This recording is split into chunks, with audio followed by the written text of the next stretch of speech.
प्रदेश में ओबीसी को 27% आरक्षण के मामले में लगातार सियासत जारी है।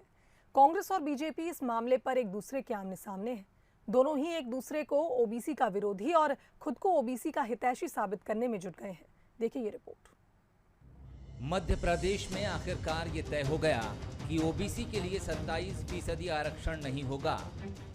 हाई कोर्ट ने अंतरिम आदेश भी जारी कर दिया, लेकिन हाई कोर्ट के इस फैसले के बाद इस मुद्दे पर प्रदेश में अगर कुछ बचता है तो वो यकीनन सियासत ही है, जो शुरू भी हो गई है।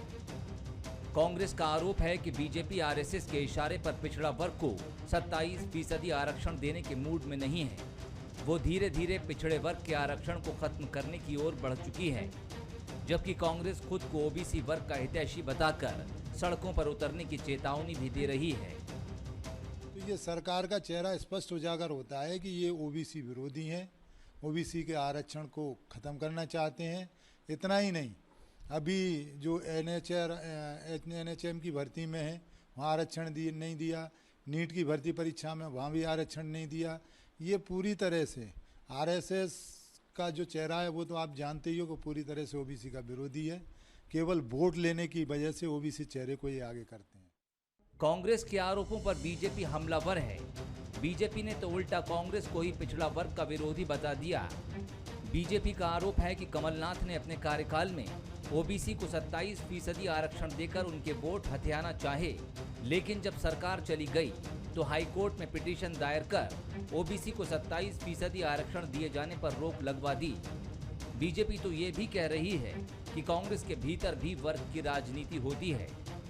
अगर सबसे बड़ा कोई विरोधी दल है पिछड़े वर्ग का तो वो है कांग्रेस, और सबसे बड़े अगर विरोधी के रूप में हैं तो मध्य प्रदेश के अंदर दो नेता हैं, कमलनाथ, दिग्विजय सिंह।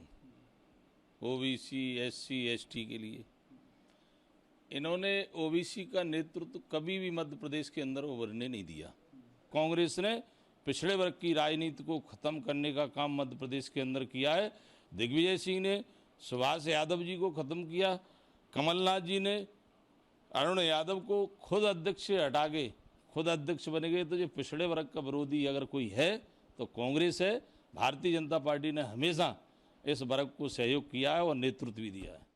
लेकिन राजनीति से इतर पिछड़ा वर्ग संगठन दोनों दलों की मंशा पर सवाल खड़े कर रहा है। वो कांग्रेस और बीजेपी दोनों दलों को पिछड़ा वर्ग का विरोधी मानता है, लेकिन वो अपने लिए आरक्षण पर गंभीर है और 28 जुलाई को राजधानी में सीएम हाउस पर बड़े प्रदर्शन की बात कर रहा है। ओबीसी महासत्तान में 28 जुलाई को मध्य प्रदेश के मुख्यमंत्री आवास को हम लोग घेरने जा रहे हैं। जिस तरीके से भाजपा सरकार के द्वारा लगातार पिछले कई वर्षों से जो 52% आबादी ओबीसी की है उसको 27% आरक्षण देने से रोकने का काम किया जा रहा है, और जो न्यायालय के अंदर जो लंबित प्रकरण हैं उसमें जिस तरीके से महाधिवक्ताओं की अनुपस्थिति हो रही है, सरकार कांग्रेस की हो या भाजपा की हो, लगातार पिछड़े वर्ग के साथ छलावा किया जा रहा है। उसके विरोध स्वरूप हमारा ओबीसी महासभा 28 जुलाई को सीएम हाउस को घेराव करने जा रहा है। ओबीसी को 27% आरक्षण दिए जाने के मामले में मध्य प्रदेश में सियासी माहौल गर्म है। ओबीसी संगठनों ने भी आंदोलन का रुख अख्तियार कर लिया है। आने वाले वक्त में ये मुद्दा प्रदेश की सियासत में एक बार फिर जोर पकड़ेगा। ऐसे में सारी निगाहें सत्ताधारी दल बीजेपी पर आ टिकी हैं, लेकिन आखिरी फैसले के लिए ओबीसी का इंतजार कितना लंबा होगा ये शायद कोई नहीं जानता। प्रहलाद सेन, बंसल न्यूज, ग्वालियर।